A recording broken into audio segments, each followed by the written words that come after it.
I tried this again because I just got cut off because I didn't have enough storage space, so I deleted a bunch of stuff. So I hope it goes through.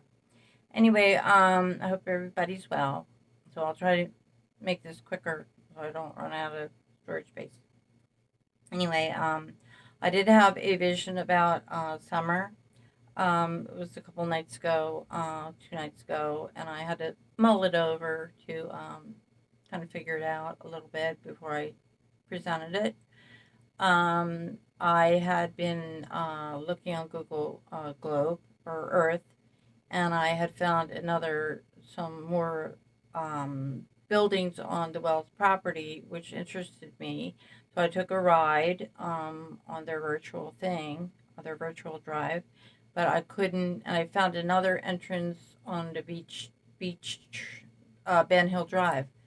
And anyway, so I had a vision that I was at this place where I had seen where you can go in because there's guardrail along a lot big strip of it, and you can't go into that in that way. So I had this vision where I was at that corner junction, and I was looking in the trees in the forest, and I saw that it was dark in there, and I was kind of hesitant. I didn't know whether I should go in there or not to look around to find the things that I was looking for. And so anyway, I I started to go in a little bit, and all of a sudden, all I saw was forest, and all of a sudden the trees went up. Now you remember this is a vision, so it's not like totally reality here. The trees kind of went up like umbrellas to pave a way for me to go in there, like to lift themselves up so I would have a path to walk through and I could see the ground because it was very dark in there, and it was very dense, and it was still dark, but I could at least the tree boughs were up, so at least I could get through there and find my way, hopefully. And I decided to take the chance of going in, but I was kind of afraid of the locals, like because I'm very suspicious of Dawn, as you all know. And I thought I don't really know if I can trust these people if I get trapped in there. What if what if they're not friendly? But I decided to take a chance. So I was in a room, a huge room with a lot of them. There were a lot of them. There were like maybe hundreds of them. They were all milling around and talking and everything like that. And they were kind of like they were all really really tall, and they looked kind of like squarish, their heads and everything like that. And they kind of all looked the same. And I didn't trust them at first, but then I saw that they really weren't anything bad that I couldn't trust. So I looked over to my left and I saw that there was a stage, and there were also seats to the left of the stage, and the people were all seated in the seats. Those theater seats, those little squishy ones with velvet and everything like that. It was an old theater, and it had old velvet curtains hanging down on the sides and some across the top, and it had things hanging down, suspended from the top of the rafters where they, make backgrounds. And everything in the room was about summer. Everything. And these people were all sitting there, and they were like, there was a sun, a moon hanging, there was like dry ice and mist and a beautiful background, and it was dark. The sky was dark, but there were all these celestial things hanging, and they said, now summer is the sun, the moon, the stars, the planets, and all this stuff like that. And they were kind of like worshiping her. And I said, wait a minute. And they were kind of, it was sort of a witchcraft type thing, like they were making her a deity or something. And I said, what? I said, she hasn't even been found yet, and you've already like made her into a deity. I said, how about finding her first and stop like improvising here and making her, this is not real. This is that was part that's part of the symbolism, which I'll explain. I'm trying not to go too fast, but I'm afraid it's going to cut me off again. So anyway, and I was kind of a little disturbed that they'd stopped. They just stopped it, and they decided to make her a deity with the sun and the moon and all this stuff like that. This beautiful old stage, and I was kind of like, no, this isn't over yet, and you're already, making her into something like magical, and we know she's magical because she's very special, but as all children are, but it's not. So then I was sitting in another place, and my two daughters were there. They're grown, and Summer was in front of me, and her little body was, she was limp, but she was alive, and I could see she wasn't reacting. She was like her spirit wasn't in her body, although she was alive, and her head was kind of like hanging over, and I could see her eyes from the side, and I kept saying, Summer, Summer, come on, wake up, wake up. But I realized that this was only half of it. What needed to happen was her body needed to be found. That was what would wake her up, even though doesn't really make sense, but her body needed to be found. Even though she was there, it wasn't over until she could be found. And I left her there, and there was dirt on the ground, and the other people were looking for her too. And there was just dirt, and I think I got that symbolism from the clip I saw yesterday, where there's the predator hunter people. It's a show that's gonna premiere in the fall about finding child predators or something. I don't know. Somebody just, it was a publicity stunt where they said they found what could have been Summer's duct tape and blonde hair and everything, and a toy that was Summer's and everything. It turned out to be a hoax. It was just a publicity stunt. And they were stomping all over the supposed crime scene too, which wouldn't have been cool with the police. But they admitted it was just, for publicity. And they said they were going to interview Don later and all this stuff like that. And Don went on his Facebook page, of course, religiously, and no pun intended, but it said, this, no, I don't know these people. It's just, she was not missing a toy. This is just, everybody figured out it was just publicity stunt, and they admitted it. So anyway, that was that. But I think that's where I got the bits of dirt, and I could only see a little bit at a time, like looking down, and other people were kind of looking for her. And anyway, then I saw one of my daughters, standing in front of the stage. Was kind of gone, but there was a room, a huge, really big room. It was like one of those storefronts in the mall where you can see the whole inside of the store when you walk in. Like, it's not like a door and like a glass door and you walk in the store. It was like the whole thing was open. And there were people inside, and they were sitting at tables and chairs. And I knew they went way back. I could only see part of it because I was standing a little further away.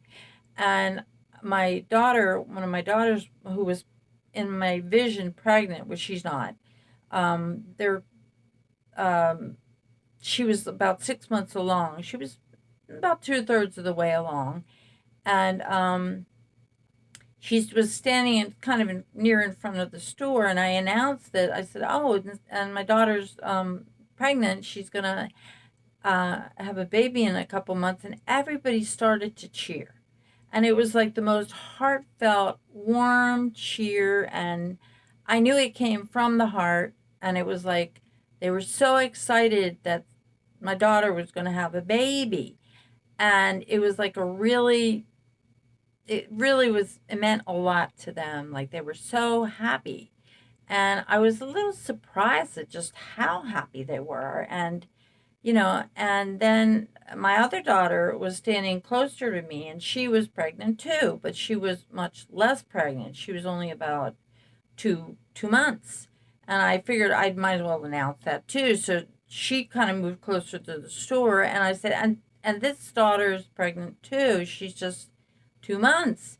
And they cheered again. Like, I was like smiling. I was like, why are they like doing this? And I was kind of surprised at the amount of joy and happiness they were, and I knew they were cheering all the way back where I couldn't even see them. They were like so happy. And so after that, um, Sarah, the first daughter, the 6 month daughter, 6 month pregnant daughter, and I were walking past a phone booth. And it was one of those big old glass phone booths that they used to have, which I don't think they have anymore, with a payphone. And she said, Mom, come here, listen to this. And we could hear what was going on inside the phone booth. And there was a man in there, and he was holding a flip phone, but it was a pretty big flip phone. You could see the person he was talking to on the other side, on the other end of the line. And we were both like listening and trying not to be, discovered. And it was a girl, a friend of my daughter's, my oldest daughter's, who's passed.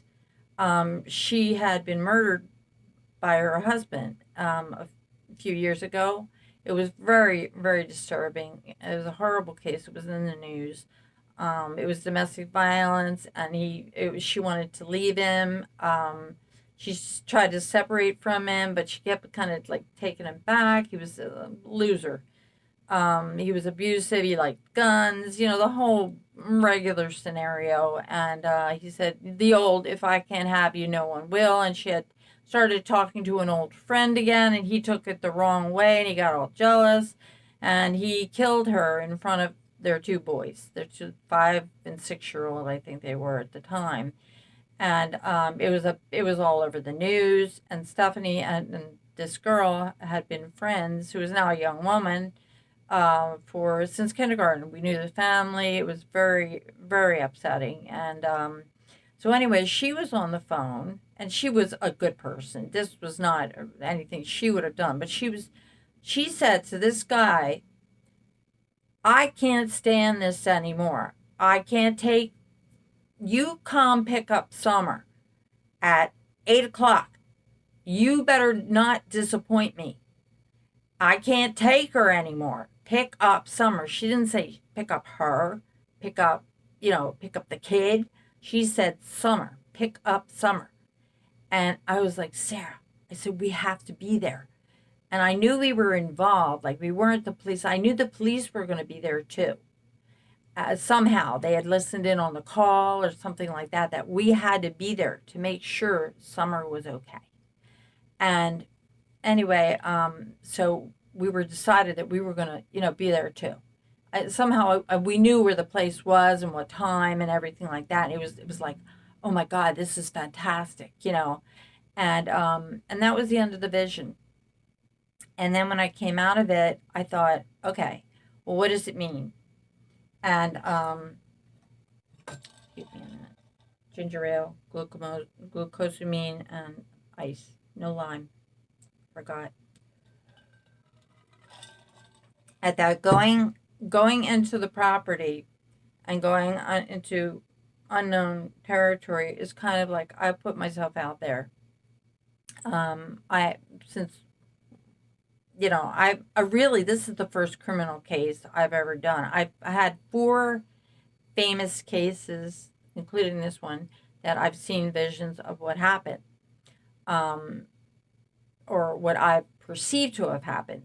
I've turned my information in on 2 of them to the police, but I've never posted. I was last posting political stuff until this case came along, and I kind of got, taken in like everybody else. And I did a reading on Summer, and I said, if you want to connect with me, you can. And she did, which usually they have to come to you, always, except if it's an angel or somebody else, or God or Jesus. But anyway, so I think going into the forest was kind of my way of putting myself out on a limb. Because at first, the beginning, I was getting witch, you're going to go to Satan, you're going to go to hell, this stuff, stupid stuff like that. And anyway, but I haven't gotten that for a while, and I've gotten a lot of great supporters and subs and everything like that. and interesting stories from other people telling me their experiences, which I, like to hear. And the voices that somebody heard on one of my last tape was interesting because I didn't hear it and where she heard it on the timing on the tape. I heard it somewhere else, and I heard two distinct breaths, like, and it was kind of weird, like creepy.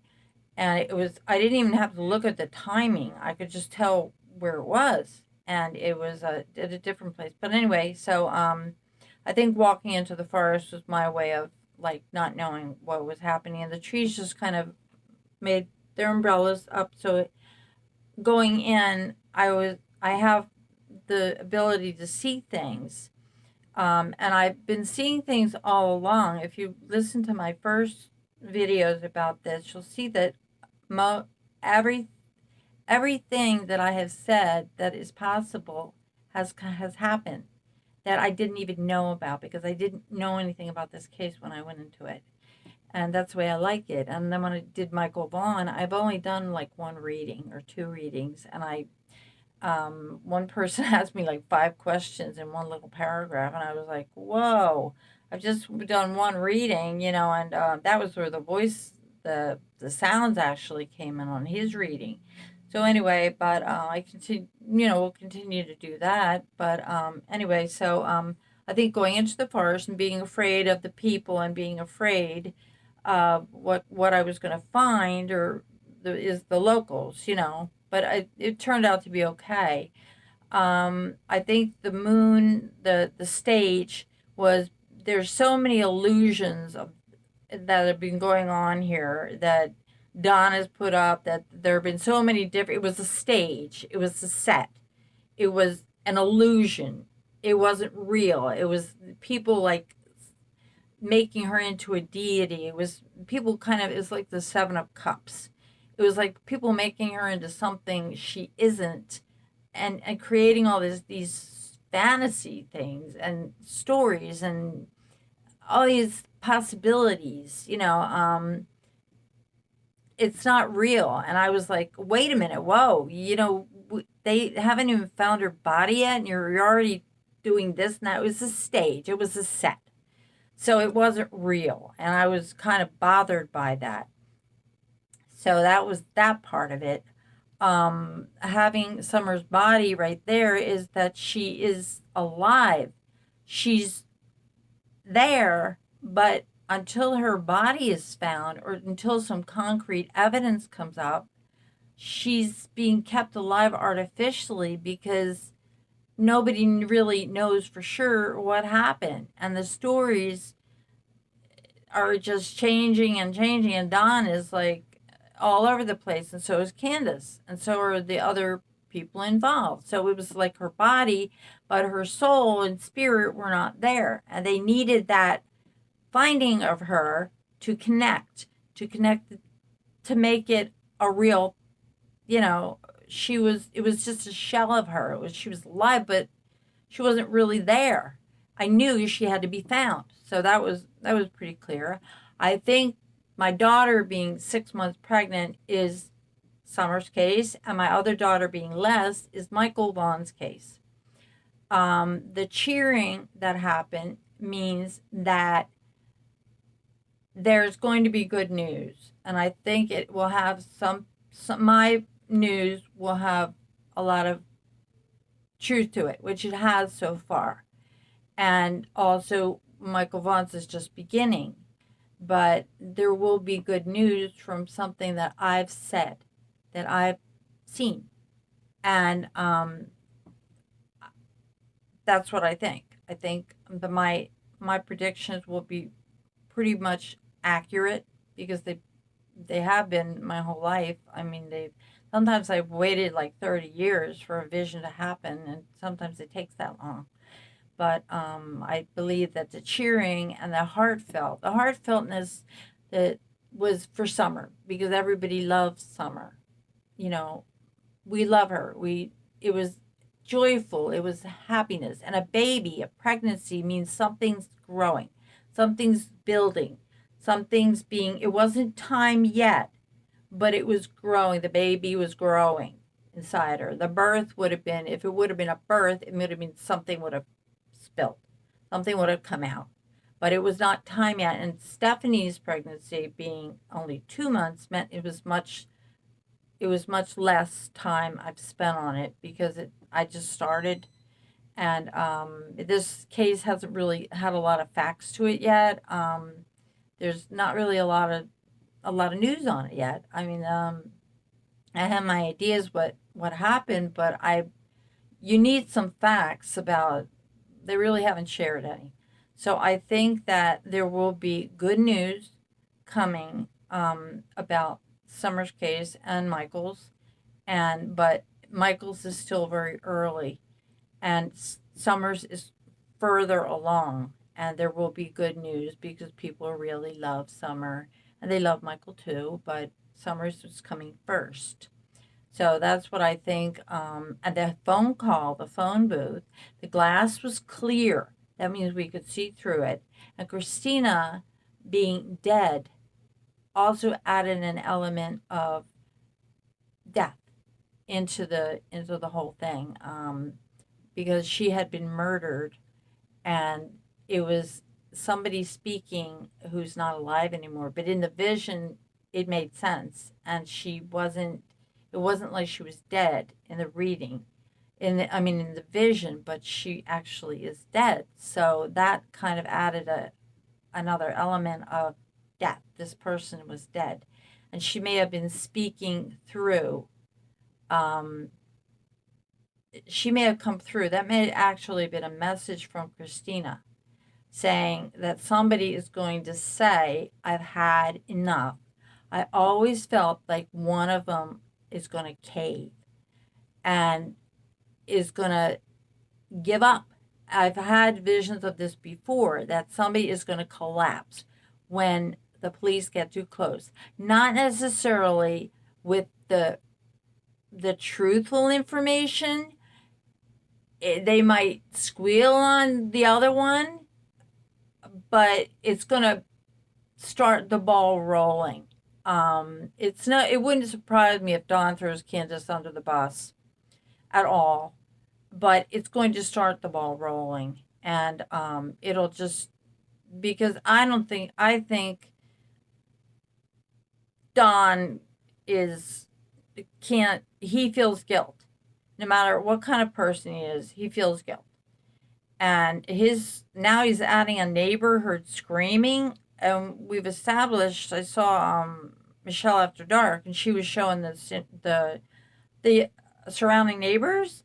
There's no way, unless you were like a dog and you had supersonic hearing, could you hear screams from the where the neighbors are. There's just no way. And all of a sudden he comes up with this.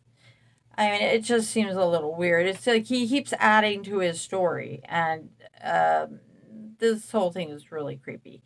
So I know he's going to cave, because I have that vision about that twisted, the girl who came after me, she wanted to fight. It was all maneuvering. Like, there were no punches or anything like that, but we grabbed hands and we were doing the girly thing, the girl fight. It's in one of my videos.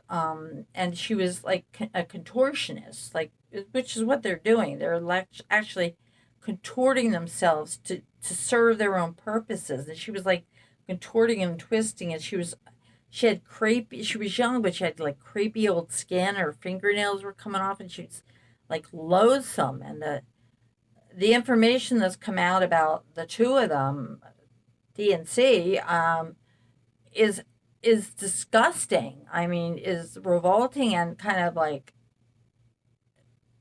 bad. It disgusted me, and I didn't even want to touch her, but I was trying to get her down to the ground, because that's what I needed to do to get her to stop.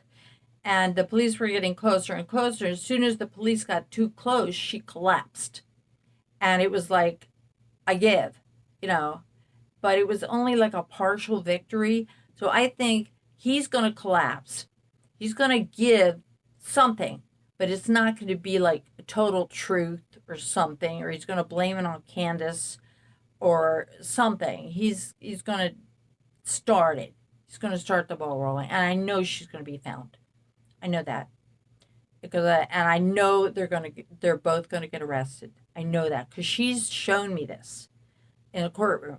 She's pointed the finger twice. Plus, she was leading the police in the courthouse to the courtroom. She's very much a part of this, and she's very persistent and strong. And so that's what it. And I did a reading here. I just did a little while ago. I was waiting for my camera to reload. It's justice, which is court. You know, legal actions. The justice card. It means things being done right, things being made right. It has to do with the law. You know, it's pretty self-apparent. Justice means justice being done, fairness, things being done the right way, rights made, wrongs made right, finding the truth. And then next to it is the sword, which is pushing through on something. So the police are going to get a tip or some tips, some leads. There's the sword, that means pushing through heavily with strength, pushing. Then you've got the Two of Swords, which means shutting down, someone's shutting down and trying to protect themselves. I'm sorry I can't get these cards up very well. Trying to protect themselves, putting up a shield in front of themselves. Two has to do with self and partnerships also, trying to protect themselves and trying to protect somebody else too. Then you have the Five of Wands, which means talking, chattering. It's like Facebook and social media, just going yammering on and on and on. The Seven of Wands just means kind of like just trying to holding your own insecurities, not really being able to defend yourself. It's all like a facade. It's all like a show for people. The Queen of Coins is a very in a downward position as a woman who's very worried about her securities, what she has. She doesn't want to lose what she has, security wise, money wise. Who might even she'll do anything to keep what she has, and I really think that's Candace. She's overlooked so much and let so much go and so many things slide because she doesn't want to lose what she has. As far as her little drug, whatever it is, whatever habits she has that she enjoys, she doesn't want to lose that, and she's putting them above her own children, and she has for quite a while. Obviously, I mean, this is no news. It's no like big secret or anything. Then you have the Two of Cups. That's a couple. That's a couple, and the Lovers. But it also has the Eight of Swords, which means trapped. These people are trapped together. They're stuck together because they're the only ones that they have is each other, and they're stuck. They feel trapped, very trapped, and they put themselves there. I got Ballet of Coins. People are starting to back out on them. As far as support wise, they've already started to back out. The support that they were receiving is now going, you know, because their stories are just so unbelievable. The Devil means needing to let go of the old stuff, but refusal to let go. Queen of Swords. People, I think that all this publicity with their new fan club website is not helping them any at all. It's kind of hurting them. This woman who's in charge is not doing them any good. She wants to make something out of it. She wants to make a profit out of it. And the communications that she's creating are not helping him at all. It's the Three of Cups reversed. Those are not good communications. She's not helping him at all. It's putting on a sunny facade, a sunny kind of like, let's make Don look real great and everything. But it's not coming off like that. You got the Knight of Swords. It's not coming off. He's just coming off as like too aggressive. Too, you're still all your fault. You did it. Everybody else did it but me. I'm innocent. I'm innocent. They're trying to make him look like he's like, I'm Don the Great, but everything, but it's not coming off like that. He's coming off as looking overly aggressive, overly me, me, me, me, me. Okay, then you got the Hierophant. He's looking to religion. He's looking at different ways of looking at religion, but it's not working. He's never satisfied. He's got the Four of Cups, never satisfied with anything. There's just that's his own little domain. He's made his bed. Now he's having to lie in it. Yeah, the Six of Pentacles. He's just and death reverse. It's just like he's received a lot of help, but he won't change. The Six of Pentacles means giving out what you have to help other people, but he really doesn't have anything. And he's not changing.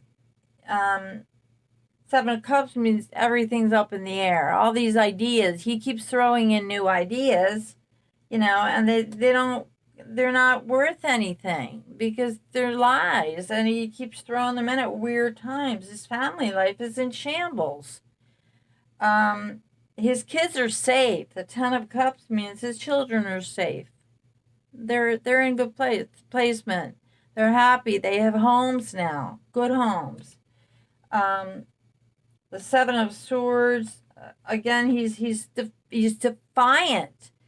He's just like slashing out at everybody. He's just like antagonistic, constantly denying everything. And the Ten of Swords is a terrible card to get. It means someone betraying you. He thinks that everybody's against him. But he's doing it to himself because he just keeps making himself look worse and worse. A Ten of Pentacles is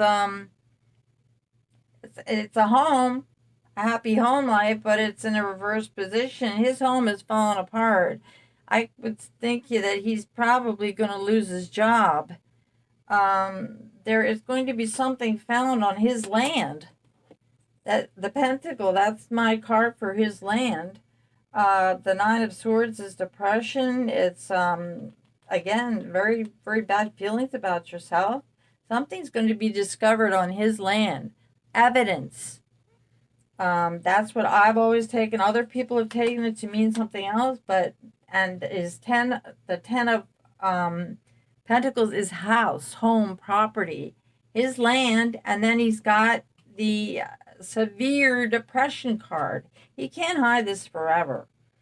The Six of Cups reversed means children in the past. That goes right along with it. Something from his children's past is going to be found on his land.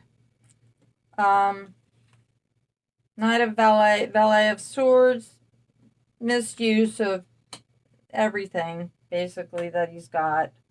The Eight of Cups, again, needing to leave something behind to make way for something new, but being not really willing to do this. The Four of Wands means wanting to celebrate something, but the King of Swords stands in your way. The Nine of Pentacles means just wanting to have your